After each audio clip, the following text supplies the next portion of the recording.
Greetings, Ralph Hertelendy here, owner and winemaker of Hertelendy Vineyards here in the gorgeous Napa Valley. We have quite a bit of fog this morning, but it'll blow off within the next hour and you'll be able to see the gorgeous view behind me. Wanted to talk a little bit about the 2022 harvest.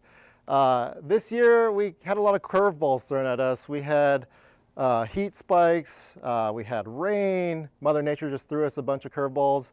And you're going to find out who the good winemakers are this year, because we have to know what to do once all the fruit's in tank. You don't want to fight Mother Nature. You want to ride that wave. If you mess with the bull, you'll get the horns. So you just kind of ride with the wave. Once all the fruit's in tank, then the executive decisions begin. So for instance, we're doing an extended maceration. Even though our anthocyanin numbers are great, we're just kind of doing gentle pump overs to, get more of a good thing happening. So here at Hertelendy Vineyards, I think it's a great vintage, but you're going to find a lot of good one, and then you're going to find some great one. You're going to know who the great winemakers are this year.